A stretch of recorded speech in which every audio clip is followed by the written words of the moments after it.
obstructivo bronquial, se da una introducción, se va a realizar sobre la enfermedad obstructiva bronquial, también restrictiva pulmonar, síndromes mixtos, y se darán algunas conclusiones.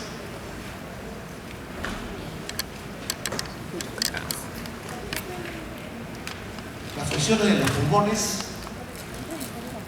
son la ventilación y el intercambio gaseoso. La ventilación es entrada de aire del exterior hasta los alveolos. Y el intercambio gaseoso es entrada de oxígeno de alveolos a la sangre. Eso comprende la perfusión y la difusión. En esta revisión que vamos a tratar sobre la ventilación. Alteraciones sobre la ventilación.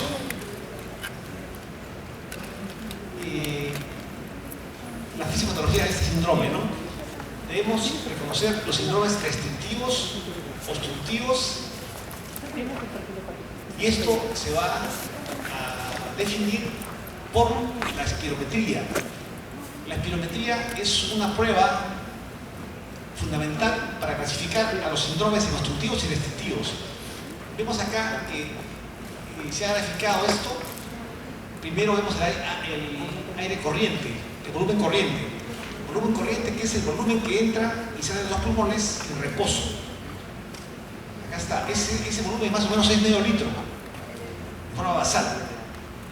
Si al paciente se le dice que una vez que acabe la inspiración, siga inspirando hasta lo máximo, eso se va a llamar el volumen de reserva inspiratorio. O sea, tengo volumen corriente, pero se dice siga respirando hasta lo máximo. Respira hasta arriba, entonces ese volumen se llama el volumen de reserva inspiratorio. Y si después que ha acabado de expirar, hasta acá, se le dice sigue expirando hasta lo máximo, es el volumen de reserva expiratorio. La suma del volumen de reserva inspiratorio, el volumen corriente y el volumen de reserva expiratorio es la capacidad vital. Esto de acá es.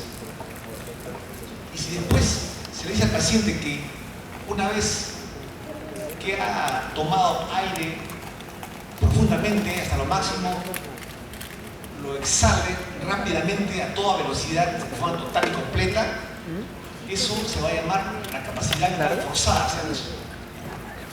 Es una prueba también importante, la capacidad vital forzada. Y también vamos a cuantificar, por otros métodos también de espirometría, se va a cuantificar cuánto ha exhalado el paciente en el primer segundo de la capacidad vital forzada. Y eso es el volumen expiratorio forzado al primer segundo.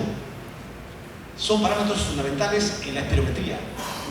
Porque con esos parámetros vamos a ver los tipos de síndromes que tiene el paciente.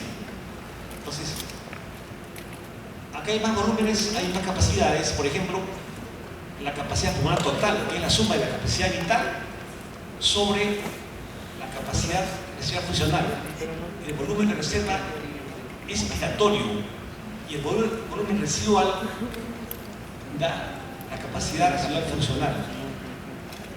Esto de acá es otro tipo de volúmenes ya. El volumen residual es el volumen que queda en los pulmones después de una expiración máxima. Es un volumen residual. Y la capacidad pulmonar total es la capacidad vital más el volumen residual. Esto no se puede medir. No podemos medir el volumen residual normalmente en el paciente. Para hacerlo tenemos que hacer la plethysmografía, una prueba especial del cuerpo para ver este volumen residual. Y así podemos cuantificar esta capacidad pulmonar total. Entonces ese es la espirometría.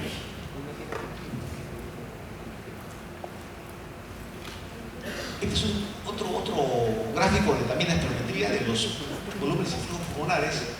Aquí estamos viendo la curva de volumen sobre tiempo. El volumen corriente, que era medio litro, volumen corriente, ¿no? Y acá lo que le decía, una expiración máxima del paciente después de una inspiración máxima, ¿no? Que es la capacidad vital forzada, ¿no? Pero vemos que lo normal es que gran parte de esta capacidad vital forzada se va a exhalar en un segundo, es lo normal. 70 a 80% de la capacidad vital forzada se va a exhalar en un segundo, es lo normal. Entonces eso vamos a cuantificar en la espirometría para ver si es normal o no eso, o sea, una alteración. Esos parámetros nos van a servir para ver si el paciente tiene síndrome obstructivo o restrictivo. Acá también hay lo que decía, ¿no? Los parámetros que le decía acá, hay tres tipos de gráficas: la normal, obstructivo y restrictivo. Son las curvas normales. Vemos que esta es la capacidad vital forzada y este es el volumen respiratorio forzado al primer segundo, en un caso normal. En este caso, el volumen respiratorio forzado al primer segundo es 4 litros. La capacidad vital forzada es 5 y el porcentaje de esta relación es 80%, es normal. Es normal, está normal ahí. En el obstructivo, miren, es una curva pequeña, y el volumen, la capacidad vital forzada es menor. Y en un segundo, en el primer segundo, el volumen respiratorio forzado es 1.3 litros y la capacidad vital forzada es 3.1 litros. Y el porcentaje de esa relación es 42%, está bajo. Eso es un patrón obstructivo. Ha eliminado menos, ha exhalado menos volúmenes en un segundo. Patrón obstructivo. Este es el patrón restrictivo. Este patrón es similar a este en forma, pero es más pequeño. El patrón restrictivo se caracteriza porque tiene disminución de todos los volúmenes pulmonares. Todos están disminuidos acá. ¿Ven? Es un patrón de forma similar, pero más pequeño, pero la relación entre uno y otro es 90%, porque ha disminuido de forma proporcional. Quiere decir que en el patrón restrictivo, si bien es cierto, hay disminución de los volúmenes pulmonares, la relación FB sub 1 sobre FBC es normal. Eso es lo que nos diferencia del patrón obstructivo, que está alterado. Aquí es 90%, acá es 42%. Más de 80 es normal. Acá está normal, pese a que han disminuido los volúmenes pulmonares. Es un patrón restrictivo. Por eso es importante conocer, porque de acá parten todos los síndromes estudiados en este sentido, ¿no? En este gráfico vamos a aprender. De ahí partimos recién. Este es otro tipo de curvas, ¿no? Lo mismo que estábamos diciendo anteriormente, lo mismo anterior, ¿no? La curva normal, el patrón obstructivo, restrictivo, ¿no? Este es obstructivo, hay una curva cóncava acá y este es el patrón normal. Miren que la curva normal es parecida a la restrictiva, pero esa es más pequeña porque los volúmenes son pequeños. Es una curva flujo-volumen, curva flujo-volumen. Acá está el flujo en metros por segundo, acá están los volúmenes pulmonares. Entonces miren el patrón normal, el patrón obstructivo y el restrictivo. De forma comparativa. Esto también es un cuadro en el cual hemos puesto los patrones obstructivo, restrictivo y mixto.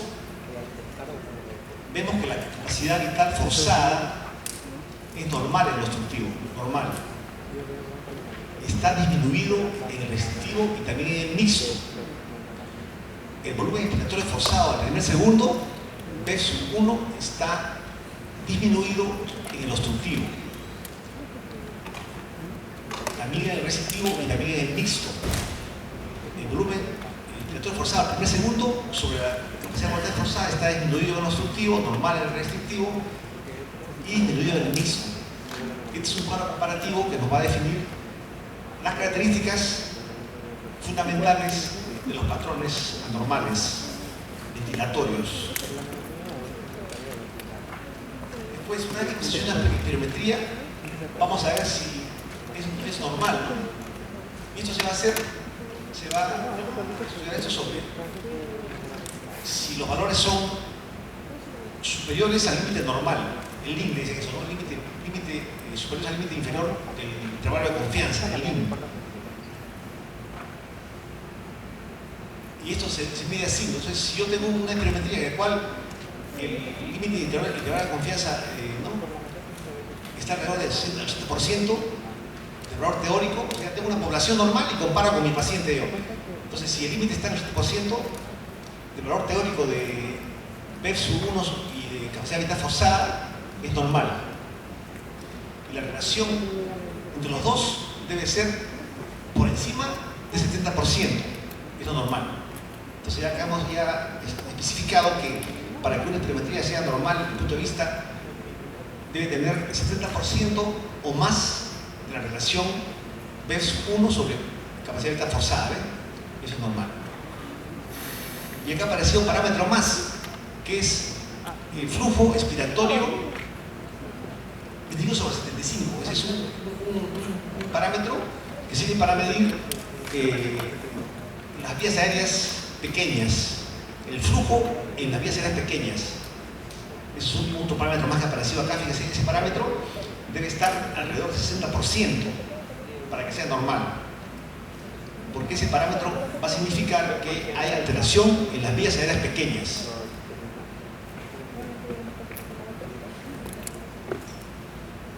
Entonces, una vez que hago la espirometría, ¿qué veo? En la espirometría voy a ver si hay el BEF1 sobre la capacidad vital forzada, lo veo, para ver si hay obstrucción. Si menos del 70%, hay obstrucción.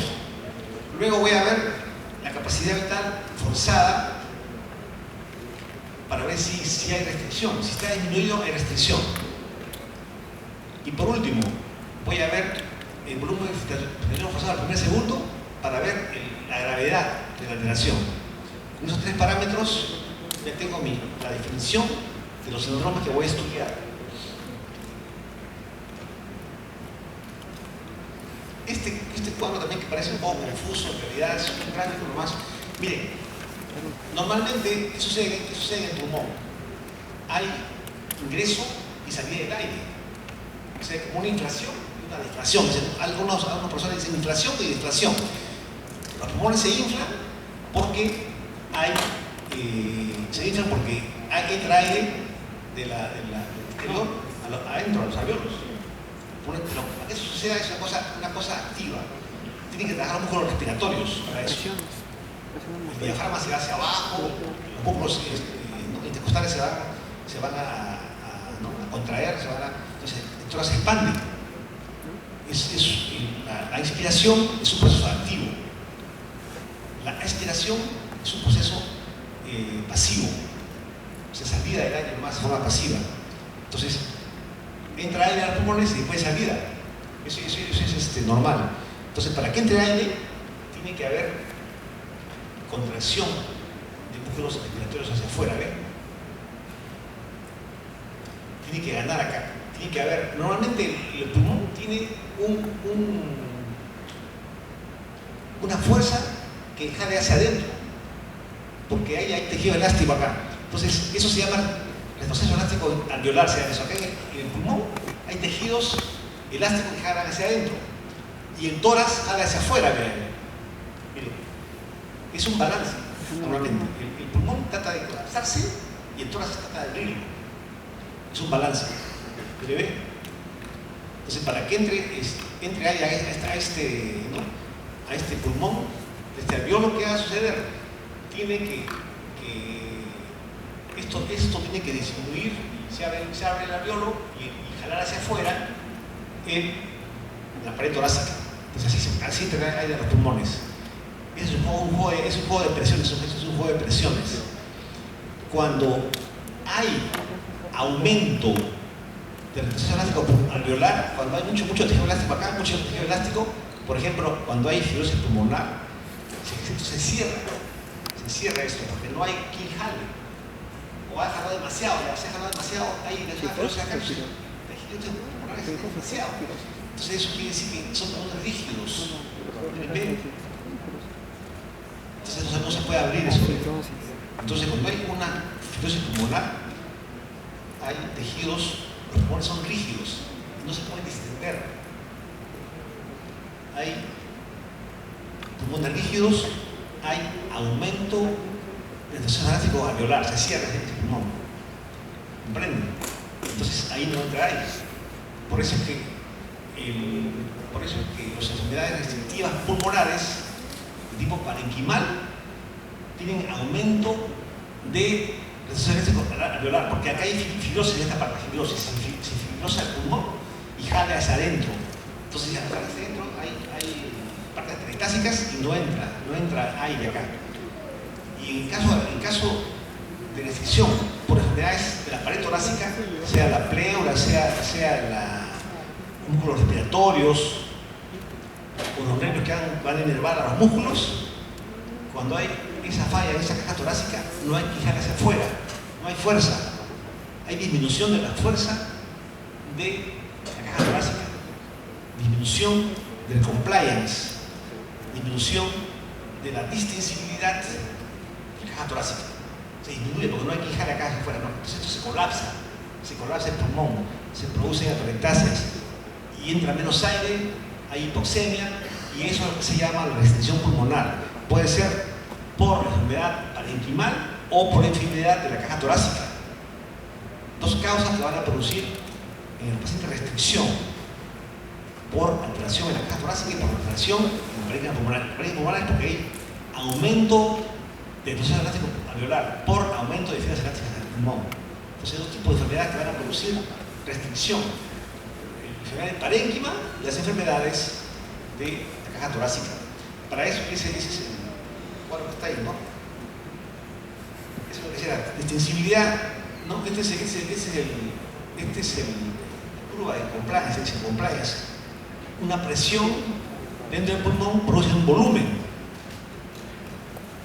Eso es normal, ¿no? Normal quiere decir, ¿no?, que ante una presión dentro del pulmón se alcanza un volumen determinado. Eso es normal. En este caso hay, ante una menos presión, más volumen, mire, más volumen. Porque eso quiere decir que hay una disminución del compliance. Disminución, así como hay un aumento con la fibrosis, hay una disminución. Y eso sucede cuando hay enfisema pulmonar. En la enfisema pulmonar se va a producir dilatación de los espacios alveolares que están posteriores a los bloqueos terminales. Es una dilatación anormal en la enfisema pulmonar. Entonces ese enfisema pulmonar va a producir que haya un aumento de la distensibilidad aumentada. A menos presión, aumento de la distensibilidad. Y eso también da atrapamiento de aire, eso es el enfisema pulmonar. Acá está disminuido, en este está disminuido, hay ahí rigidez pulmonar, ¿no? Esta rigidez pulmonar produce pulmones duros por aumento del proceso elástico pulmonar que se da en la fibrosis pulmonar de varios tipos. Y esto va a producir disminución de la distensibilidad, o sea, disminución en la fibrosis y aumento en el enfisema. Ese cuadro enseña eso, ¿ven? Entonces, ¿compartido ahí o no? ¿Sí? Esta es distensibilidad que está disminuida en la fibrosis pulmonar. En la restricción pulmonar se disminuye esto. Porque son rígidos, los elásticos en el pulmón son rígidos y jalan hacia adentro. Disminución de la distensibilidad. Cuando hay enfisema pulmonar, esto aumenta. El volumen está aumentado. Distensibilidad. El volumen está aumentado acá. A menos presión, más volúmenes. En a mayor presión, menos volumen. Porque hay aumento de las fibras colágenas en el pulmón por la fibrosis. Eso es aumento del proceso elástico interno de los pulmones. Distensibilidad disminuida, pulmones rígidos. esta sensibilidad aumentada en el enfisema pulmonar. Comparativamente, la enfisema tiene aumento de los volúmenes y este tiene disminución de los volúmenes. Eso se debe. También hay un test de difusión de monóxido de carbono. Este test de difusión de monóxido de carbono, ¿para qué sirve? Para ver la capacidad de difusión. La capacidad de difusión de los gases, de transferencia del aire inhalado. Es una prueba que va a servir para cuantificar cuánto entra de aire a los alvéolos. Para eso se inhala CO2 y se ve cuánto ha pasado, ¿no? ¿Cuál es la capacidad de transferencia del CO2 a los alvéolos? Es el test de difusión de CO2, el CO. Es un test de difusión para ver la capacidad de transferencia del aire inhalado. Esto puede estar alterado, ¿no? Esa capacidad de difusión puede estar alterada normalmente de forma severa, moderada o discreta, de acuerdo a la respuesta. Severa menos del 40%, moderada 40-60% y más del 60% de alteración. La respuesta es discreta, o sea, de acuerdo a la respuesta de esto, vamos a ver severa, moderada o discreta. Severa, menos 40% de difusión, moderada 40-60% y discreta, más 60% de difusión. Este es un test que también se hace para ver la capacidad de difusión de los gases en el pulmón.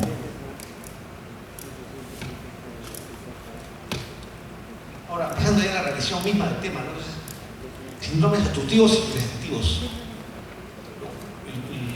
El síndrome obstructivo son muy comunes.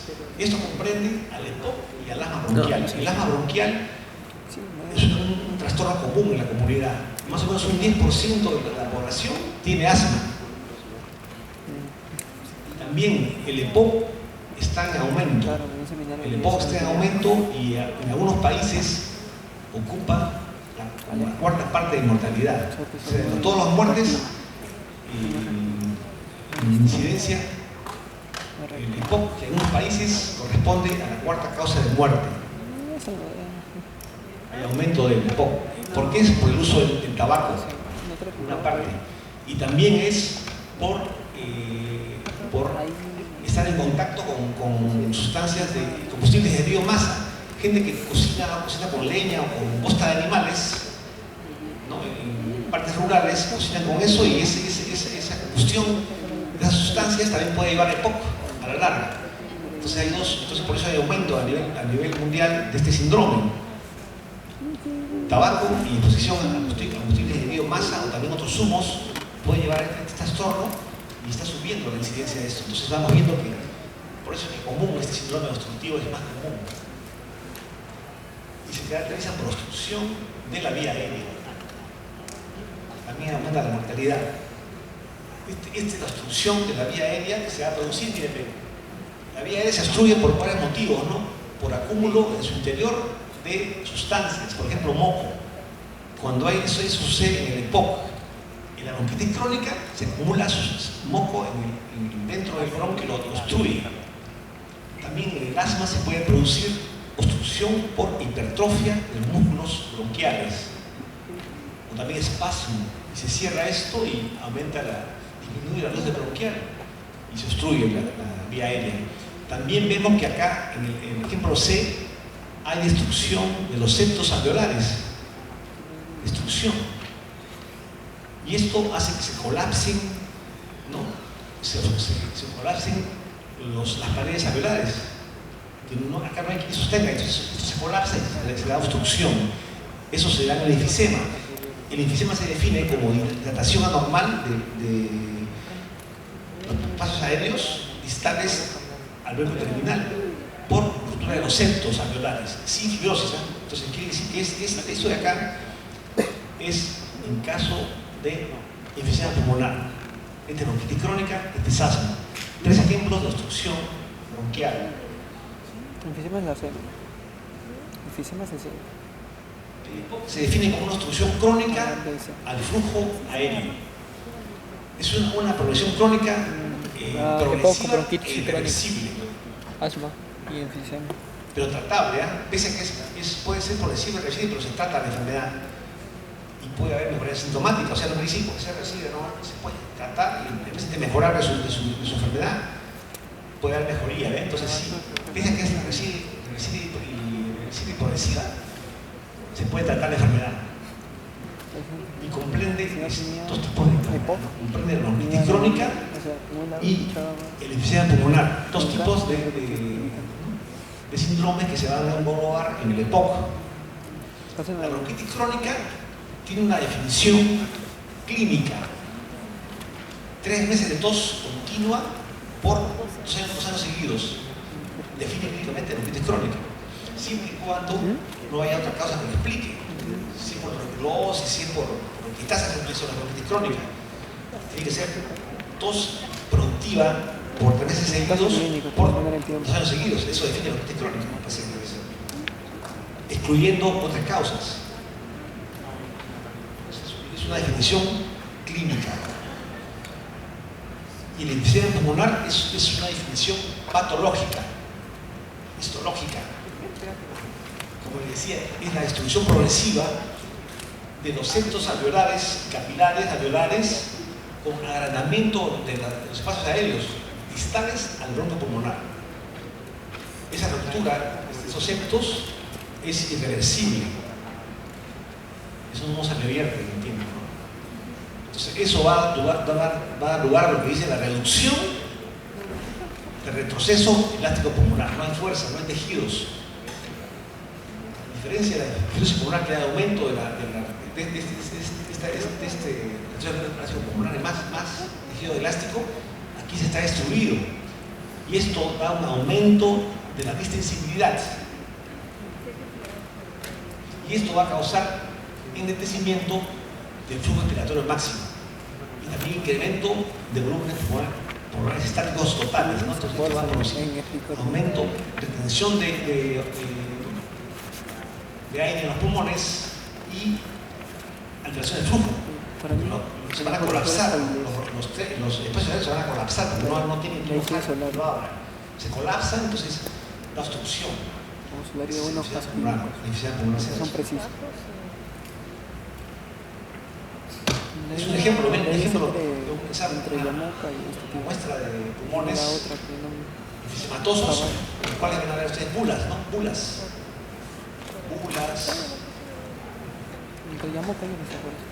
Varias bulas en los pulmones, y esto es porque hay destrucción de los septos alveolares en los pulmones. La causa fundamental de estas enfermedades, estos trastornos del EPOC, es el tabaco. 90% de pacientes con EPOC son fumadores, pero solo la cuarta parte de fumadores hacen EPOC. Entonces, eso también considera, no todo el fumador hace EPOC. Puede también haber gente que sea fumador y tenga sibilancias, ¿no? Pero que no tenga todavía EPOC, no hay todavía obstrucción. Puede ser unas sibilancias por una infección respiratoria, puede ser por una obstrucción transitoria de la vía aérea, pero no es EPOC eso. El EPOC es una obstrucción progresiva e irreversible. En este caso, a veces puede haber presentado bronquitis crónica, bronquitis aguda, tos crónica, pero que no llega a EPOC. O sea, no todo paciente fumador tiene EPOC, por ejemplo. Entonces, también, pero eso, la causa más importante de EPOC es el tabaco. ¿Por qué se produce como el tabaco el enfisema pulmonar, ¿no? El EPOC, ¿por qué se produce esto? ¿No? El enfisema se produce por el tabaco. El humo del cigarrillo va a producir atracción de células inflamatorias. Estas células inflamatorias, que son el neutrófilo y el macrófago, van a liberar proteinasas que van a destruir el parénquima pulmonar. Pero así como hay proteinasas, también hay inhibidores de las proteinasas, sustancias que van a inhibir esas sustancias. Por ejemplo, la alfa-1 antitripsina es una enzima que va a inhibir las proteinasas, ¿no? Fíjense. Entonces, si un paciente nace tiene una enfermedad congénita, este trastorno que no tiene esa disminución marcada, del alfa-1 antitripsina, no hay quien inhiba estas proteinasas, y al no inhibir esto, se produce EPOC. 1% de POCs son secundarios a la deficiencia de alfa-1 antitripsina. 1% de enfisemas, ¿no? Como le digo, sobre todo el enfisema, es secundario al déficit de esa enzima, ¿no? Fíjese, porque no hay quien proteja al pulmón.